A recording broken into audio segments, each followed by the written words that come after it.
금요일 새벽기도 나오신 성도님들을 예수님의 이름으로 환영하고 축복합니다.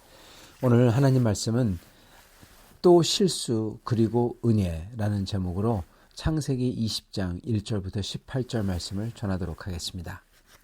아브라함이 거기서 네게브 땅으로 옮겨가 가데스와 술 사이 그랄에 거류하며 그의 아내 사라를 자기 누이라 하였으므로 그랄 왕 아비멜렉이 사람을 보내어 사라를 데려갔으니 그 밤에 하나님이 아비멜렉에게 현몽하시고 그에게 이르시되 네가 데려간 이 여인으로 말미암아 네가 죽으리니 그는 남편이 있는 여자임이라. 아비멜렉이 그 여인을 가까이 하지 아니하였으므로 그가 대답하되 주여 주께서 의로운 백성도 멸하시나이까. 그가 나에게 이는 내 누이라고 하지 아니하였나이까. 그 여인도 그는 내 오라비라 하였사오니 나는 온전한 마음과 깨끗한 손으로 이렇게 하였나이다. 하나님이 꿈에 또 그에게 이르시되 네가 온전한 마음으로 이렇게 한 줄을 나도 알았으므로 너를 막아 내게 범죄하지 아니하게 하였나니 여인에게 가까이 하지 못하게 함이 이 때문이니라. 이제 그 사람의 아내를 돌려보내라. 그는 선지자라. 그가 너를 위하여 기도하리니 네가 살려니와 네가 돌려보내지 아니하면 너와 네게 속한 자가 다 반드시 죽을 줄 알지니라. 아비멜렉이 그날 아침에 일찍이 일어나 모든 종들을 불러 그 모든 말들을 들려주니 그들이 심히 두려워하였더라. 아비멜렉이 아브라함을 불러서 그에게 이르되 네가 어찌하여 우리에게 이렇게 하느냐. 내가 무슨 죄를 네게 범하였기에 네가 나와 내 나라가 큰 죄에 빠질 뻔하게 하였느냐. 내가 합당하지 아니한 일을 내게 행하였도다 하고 아비멜렉이 또 아브라함에게 이르되 네가 무슨 뜻으로 이렇게 하였느냐. 아브라함이 이르되 이곳에서는 하나님을 두려워함이 없으니 내 아내로 말미암아 사람들이 나를 죽일까 생각하였음이요 또 그는 정말 나의 이복 누이로서 내 아내가 되었음이니라. 하나님이 나를 내 아버지의 집을 떠나 두루 다니게 하실 때 내가 아내에게 말하기를 이후로 우리의 가는 곳마다 그대는 나를 그대의 오라비라 하라. 이것이 그대가 내게 베풀 은혜라 하였었노라. 아비멜렉이 양과 소와 종들을 이끌어 아브라함에 주고 그의 아내 사라도 그에게 돌려보내고 아브라함에게 이르되 내 땅이 네 앞에 있으니 네가 보기에 좋은 데로 거주하라 하고 사라에게 이르되 내가 은 1000개를 내 오라비에게 주어서 그것으로 너와 함께한 여러 사람 앞에서 네 수치를 가리게 하였노니 네 일이 다 해결되었느니라. 아브라함이 하나님께 기도하매 하나님이 아비멜렉과 그의 아내와 여종을 치료하사 출산하게 하셨으니 여호와께서 이왕에 아브라함의 아내 사라의 일로 아비멜렉의 집의 모든 태를 닫으셨음이더라. 아멘. 오늘 제목은 또 실수 그리고 은혜입니다. 왜 또 실수냐면은 아브라함이 예전에 애굽에 내려가서 한 것을 지금 똑같이 하고 있습니다. 하나님 앞에서 롯과 소돔의 의인을 위해서 구했던 아브라함, 천사를 대접한 아브라함, 여태까지 잘했는데 또다시 여호와께 묻지 않고 행동을 하기 시작합니다. 그래서 그 결과는 바로 위기에 처하게 되는 거죠. 먼저 아브라함은 가나안을 떠납니다. 어쩌면 예전과 마찬가지로 가뭄이 들어서 목초지가 없어져 가지고 그런지도 모르겠지만은 예전에도 가뭄 때문에 애굽에 내려갔죠. 그래서 거기서 또 애굽 왕에게 자기 아내를 뺏기지 않습니까? 자기 누이라고 그래가지고 그런 비슷한 일이 일어나고 있는 겁니다. 이번에는 가나안 땅 헤브론을 떠나서 남쪽으로 내려가 네게브 땅으로 갔다 그럽니다. 네게브는 사막입니다. 그리고 가데스는 출애굽 당시 물이 없어서 불평했던 곳이에요. 가데스와 술 사이 네게브 땅에 거했다. 사막에 있었다는 겁니다. 오히려 물이 더 없는 곳으로. 즉 아브라함이 왠지는 모르지만 하나님의 축복의 땅을 놔두고 오히려 더 좋지 않은 땅으로 간 겁니다. 이게 사실은 단편적으로 보여주고 있는 게 아브라함이 지금 판단 미스를 하고 있다는 겁니다. 잘못 판단을 하고 있다는 거예요. 하나님하고 동행하지 않고 있다는 것을 보여주고 있는 거죠. 그리고 아브라함은 이번에도 또다시 자기 아내를 누이라고 거짓말합니다. 사람들이 자기를 죽일까 봐 그랬다고 합니다.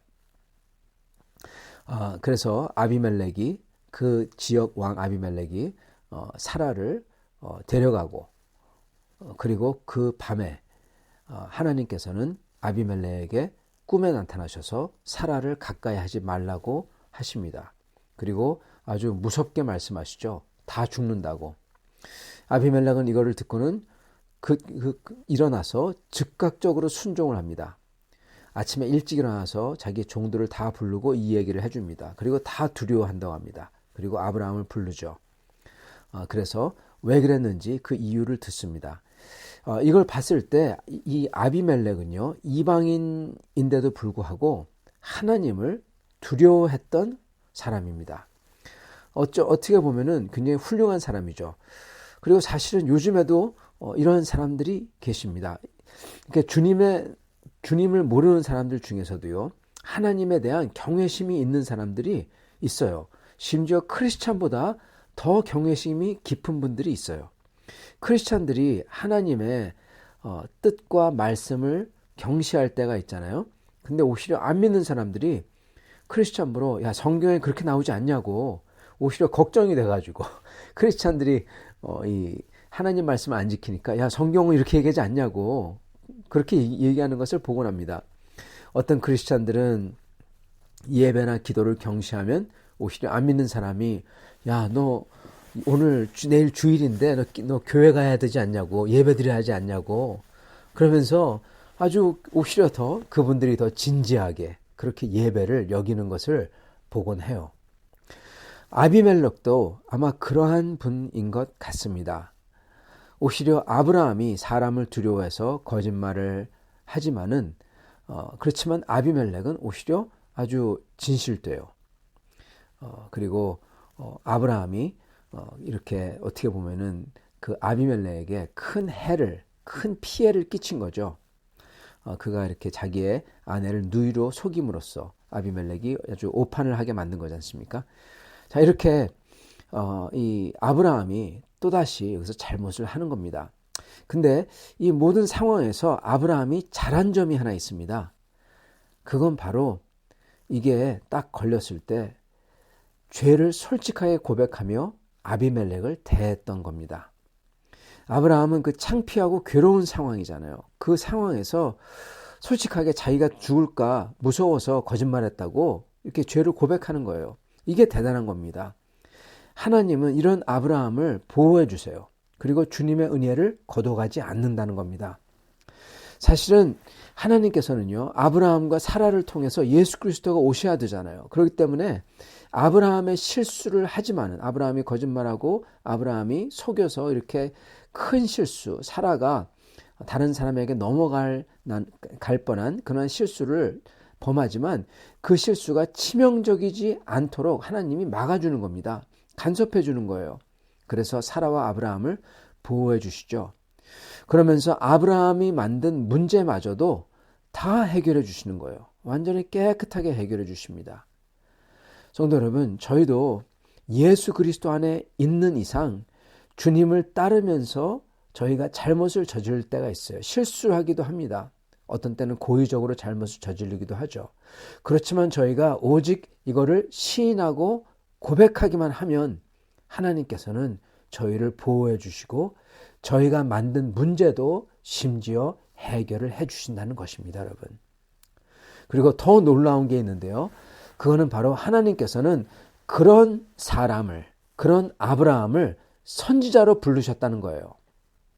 하나님은 거짓말했다가 탄로 나서 죄를 고백하는 아브라함을 사용해서 하나님의 능력을 아비멜렉에게 드러내셨다는 겁니다.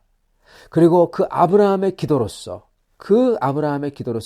아비멜렉과 그의 아내와 여종들을 다 치료하게 해서 출산이 가능하도록 역사를 하시는 거예요. 이렇게 하나님께서는 우리의 문제가 다 해결되지 않아도 우리로 하여금 하나님의 도구로서 다른 사람을 돕고 그들을 위해 기도해주는 그 하나님의 선지자 같은 도구로서 우리를 쓰시고자 하신다는 거예요.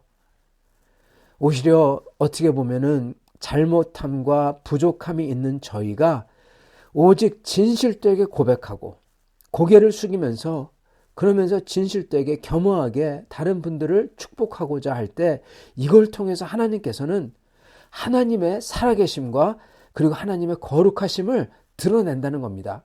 오히려 완벽한 사람, 잘하는 사람을 쓰는 게 아니라 이런 사람을 쓴다니까요, 여러분. 왜 그럴까요?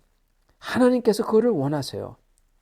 여러분, 저희가 그렇기 때문에 완전하지 않더라도요, 심지어 잘못했다고 하더라도 다만 그걸 모든 사람들 앞에서 솔직하게 시인한다면 그 겸허함을 가지고 다른 사람을 돕고자 하고 그들을 위해서 기도하고자 하고 그들을 정말 축복하고자 한다면요, 그럴 때에 하나님의 영광이 드러난다는 겁니다. 저희를 통해서. 여러분, 그게 바로 우리의 사명인 거예요. 그걸 위해서 부족한 우리를 불렀다는 겁니다. 여러분, 신기하게도 하나님의 영광은요, 똑똑한 사람, 모든 게 완벽한 사람, 그런 사람을 통해서 드러나는 게 아니라 이렇게 부족하고 연약하고, 그렇지만 연약함을 시인하며 그냥 이타적인 마음으로 남을 돕고 기도할 때 그걸 통해서 하나님께서는 오히려 거룩함을 보이신다는 거예요. 여러분, 왜 그럴까요? 왜냐하면요, 완벽한 사람, 온전한 사람, 그런 사람은 자기의 완벽함을 보여주지 하나님의 거룩함과 하나님의 긍휼과 은혜를 보여주지 못하는 겁니다. 그러나 하나님께서는 이렇게 부족하고 연약하고 그리고 fail하는 저희, 다만 그러한 저희가 솔직하게 고백하며 정말 겸허하게 정말 그 회개하는 마음으로 다른 분들을 사랑하려고 할 때 그거를 쓰신다는 거예요. 왜냐하면 그 속에 있는 능력과 거룩함이 우리에게 있지 않거든요. 그걸 보여주시는 거예요. 이거는 하나님에게서 온다는 것을 보여주시는 겁니다. 그걸 보여주시기 위해서 하나님의 능력과 거룩함이 우리에게 있지 않는 것을 분명히 하기 위해서, 그렇기 때문에 부족한 선지자 아브라함을 부르시고 그리고 저희를 부르시는 겁니다. 사랑하는 성도 여러분, 오늘 우리도 이렇게 저희의 부족함과 죄를 시인하며 오직 겸허한 마음으로 진실되게 사람들을 축복하려고 기도해주고 겸허하게 섬기고 그리고 그분들 앞에서 참으로 저희가 주님의 사랑을 전하는 그러한 저희가 되기를 원합니다. 이로써 오늘 하나님께서 영광을 받으시고 저희를 주님이 기뻐하는 도구로 써주실 겁니다. 이런 성도를 다 되시기를 예수님으로 축원합니다. 같이 기도하겠습니다. 하나님 아버지, 저희가 나만 살고자 남이 죽는 줄도 모르고 거짓된 행동과 그리고 진실되지 않은 그러한 삶을 많이 했습니다. 아내를 누이라고 속였던 아브라함의 부끄러운 실수, 이게 드러났는데도 하나님께서는 치명적인 실수가 되지 않도록 막아주신 하나님, 그 하나님을 찬양합니다. 그 하나님께서 오늘 또한 저희에게 오셔서 부끄럽고 잘못을 한 저희들이, 그게 저희의 삶이 치명적인 실수가 되지 않도록 주님께서 막아주시고 그리고 인도하여 주시옵소서. 이렇게 죄 많은 부족한 아브라함을, 그리고 죄 많고 부족한 저희를 하나님의 도구로, 하나님의 종으로 삼아주신 하나님의 은혜에 감사를 드리며, 오직 주님께서 저희를 불러주신 그 부족하지만 진실되게 겸허하게 우리 주 예수 그리스도를 증거하도록 부르신 그 역할에 순종할 수 있도록 축복하여 주시옵소서. 그렇게 순종하는 성도들마다 오늘 주님께서 찾아가셔서 주께서 위로해 주시고 강건케 해 주시고 주님의 은혜로 가득하게 축복하여 주시옵소서. 예수 그리스도 받들어 기도드리옵나이다. 아멘.